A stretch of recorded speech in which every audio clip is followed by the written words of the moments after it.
Assalamualaikum warahmatullahi wabarakatuh. Waalaikumsalam warahmatullahi wabarakatuh.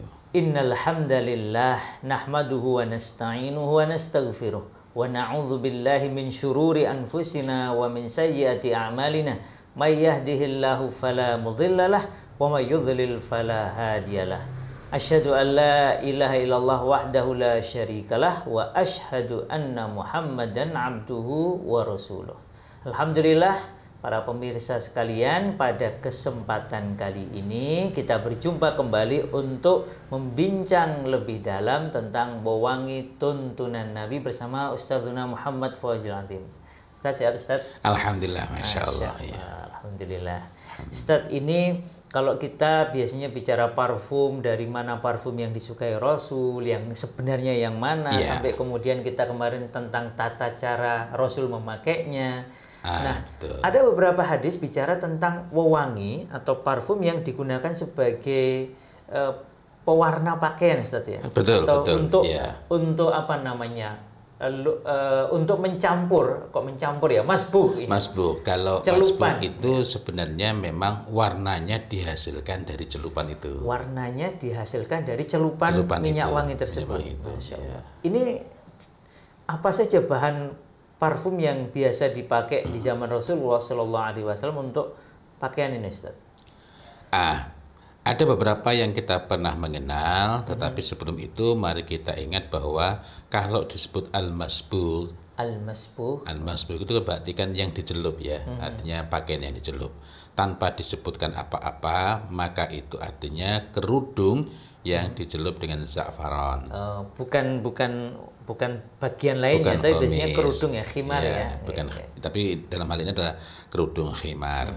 Jadi kalau disebut al-masbuh tanpa ada penjelasan apa-apa, itu artinya kerudung yang warnanya cenderung kemerahan atau kuning, lebih dekat ke kuning ya. Antara itu karena nanti tergantung kualitas za'faronnya. Celupannya za'faron ya. Za'faron. Ini ada yang za'faron. Za'faron ini za'faron. Oh ini. Ini za'faron. Ini za'faron yang juga itu za'faron. Ini juga dua-duanya za'faron asli ya, Ustaz ya. Betul. Nanti jadi, ada yang warnanya agak berbeda. Al-masbuh ini biasanya celupan dengan za'faron model seperti ini. Iya. Jadi za'faron dituangkan dalam jumlah tertentu yang mencukupi, lalu kerudungnya dimasukkan, sebenarnya kerudungnya warna putih, hingga terserap habis. Ini cukup nggak? Tidak cukup itu. Masya Allah. Itu sampai terserap habis. Ya kalau kerudung, memperhatikan kerudung yang panjang gitu, yang memang seperti sempurna menutup aurat gitu ya. Saya bayangkan, artinya saya belum pernah mencoba itu kok kira-kira 3 liter itu. Nah, itu yang biasa dipakai. Kemudian yang kedua adalah mishk. Mishk pakai shin dan qaf ya. Mim shin qaf. Mim shin qaf. Ini sebagaimana yang biasa dipakai oleh Ibnu Umar radhiyallahu anhu. Masya Allah. Mishk itu sejenis tanah tertentu yang ini sampai sekarang di Jepang masih ada pakaian warna seperti itu, tapi bukan sembarang tanah yang warnanya merah yang digunakan untuk mewarnai pakaian. Tetapi kita tidak membahas secara khusus karena ini menghasilkan warna merahnya itu agak gimana ya. Warnanya memang sangat eksotis, tapi kita tidak bahas. Menarik. Nah, maksud saya ini kalau memang ini ada riwayatnya tadi ya, dicelup dengan tanah yang berwarna merah itu, mungkin kalau pemirsa di dekat rumahnya ada warna merah, boleh juga mencoba ya. Mencoba. Barangkali itu termasuk tanah yang dimaksud, karena tidak setiap tanah yang warna merah bisa dipakai. Tapi kalau itu ada, Masya Allah, nanti saya boleh dikabari itu, pengen nyoba itu. Siap. Dan warnanya itu menghasilkan warna alami yang sangat bagus, yang sangat elegan ya. Dan memang tidak ngejreng. Ada yang warnanya cenderung ke crimson, tapi ada yang warnanya cenderung itu lebih lebih muda lagi gitu. Kalau merahnya seperti ini berarti terlalu ngejreng ya, Ustaz? Terlalu ngejreng. Tetapi ini dekat itu dalam arti bukan dekat sekali dengan crimson. Nah, pembicaraan mengenai warna crimson itu nanti mengingatkan kita kepada apa yang disebut sebagai muwarrodan. Muwarrodan. Dalam satu hadis riwayat Bukhari, ini kita mendapatkan pelajaran ketika Ibunda Aisyah radhiyallahu anha sedang melakukan umroh dan melakukan tawaf ketika itu. Beliau itu pada saat di tenda, karena kenapa kok bisa sampai tahu di tenda? Karena yang meriwayatkan itu, yang menuturkan itu ketika itu umurnya masih kecil, jadi masih tidak terlarang gitu ya. Beliau itu memakai dir'an muwarradan.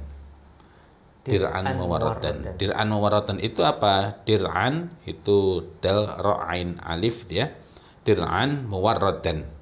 Dir'an muwarradan itu ay qamisan itu yakni gamis. Gamis ahmar. Jadi ahmar merah ya. Yang warna merahnya adalah warna merah mawar ya. Ini menarik sekali untuk kita perhatikan. Artinya ada, saya perlu jelaskan juga, di dalam berbagai terjemahan kerap kali kita menemukan dir'an muwarradan itu diterjemahkan sebagai baju atau sebagai gamis atau pakaian perempuan dengan motif bunga-bunga mawar. Nah, kita perlu disiplin untuk perhatikan yang dimaksud dalam hadis ini apa. Berarti bukan motif, mawar, mawar, tapi dicelup. Iya, dicelup. Minyak wangi mawar.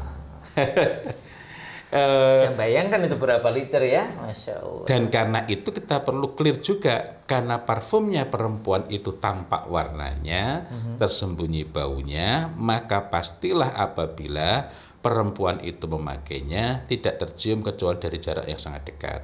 Dan sebagaimana al-masbugh itu tadi kerudung yang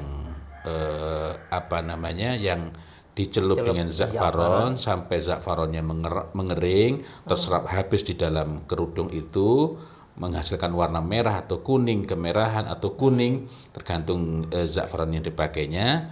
Nah, itu kalau ingin baunya semerbak kembali dipercikkan air. Sebagaimana kita dapati dalam hadis ketika Aisyah radhiyallahu anha dihadiahi hak kilir oleh Sofia binti Huyai radhiyallahu anha. Yang ketika itu Sofia binti Huyai itu hari itu adalah hak gilir Sofia binti Huyai, tapi ketika itu ada sedikit masalah dengan Rasulullah Muhammad sallallahu alaihi wasallam, dan itu satu yang sangat wajar ya. Dan Masya Allah, Sofia binti Huyai radhiyallahu anha ini sangat cerdas, lalu menghadiahkan hari gilirnya kepada Aisyah radhiyallahu anha. Dan Aisyah radhiyallahu anha kemudian segera memakai al-masbugh, kemudian memercikkan air kepada sebagiannya sehingga za'faron itu kembali keluar, dan disebutkan agar semerbaknya itu keluar. Dan beliau masuk ke dalam tendanya Rasulullah Muhammad sallallahu alaihi wasallam, sehingga Rasulullah bertanya beliau bertanya karena hari itu kan bukan hari gilirnya Ibunda Aisyah radhiyallahu anha. Tapi pelajaran yang kita ambil adalah bahwa baik muwarradan, dir'an muwarradan atau al-masbugh, walaupun qamis itu juga masbugh karena dicelup kan, tetapi kalau tidak disebutkan secara khusus maka memang merujuk pada za'faran tadi. Nah, ini memberikan isyarat bahwa baik za'faron yang baik, yang bagus, kualitas tinggi. Nah, ini adalah royal yang ini. Iya, royal ini itu. Di atasnya yang ini. Di atasnya. Warnanya lebih kalem ya. Warnanya lebih kalem. Baunya juga kita pernah lebih nyoba kalem. lebih Iya, kalem. Lebih kalem. Dan lebih kuat sebenarnya. Kalem dan kuat ya. Kalem dan kuat. Kalem itu dalam hal ini keterciumannya tidak jauh, dan lebih kuat itu kan lebih awet. Iya. Nah, maka kita juga dapat menyimpulkan bahwa kalau begitu yang dapat dipakai untuk mencelup gamis, jadi ibu-ibu kalau punya gamis warna putih misalnya, atau warna yang atau sengaja beli gamis warna putih untuk untuk mencoba mencelup dengan mawar atau mawar. Ya, kalau kita jumpa yang lain itu kan ada yang mencelup dengan waras. Tetapi kalau dari apa yang kita telusuri ini, maka dua hal inilah yang recommended. Dan tentu saja pilihannya ialah menggunakan mawar yang paling baik. Mawar yang paling baik. Ya, mawar yang paling baik sehingga baunya lebih elegan, kemudian tidak tercium dari jarak jauh, dan apabila mau dipakai misalnya untuk saat-saat istimewa itu dapat diperciki dengan air gitu. Itu sehingga warnanya itu, oh iya, warnanya itu seperti apa sih warna yang dicelup dengan mawar itu? Dari beberapa yang saya pelajari, ada kalanya itu menghasilkan warna, walaupun tadi jelas ya, warnanya adalah warna merah mawar, tapi mawar sendiri bermacam-macam. Jadi ada yang cenderung crimson. Crimson itu gimana ya menerangkannya?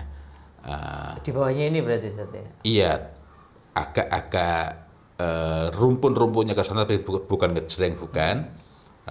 Warnanya warna-warna yang alami ya, atau cenderung ke pink. Gitu. Ke pink ya, berarti kayak apa ini Ustaz? Ini kalau ini nggak persis ya berarti ya? Ya, ya. Okay. Nah,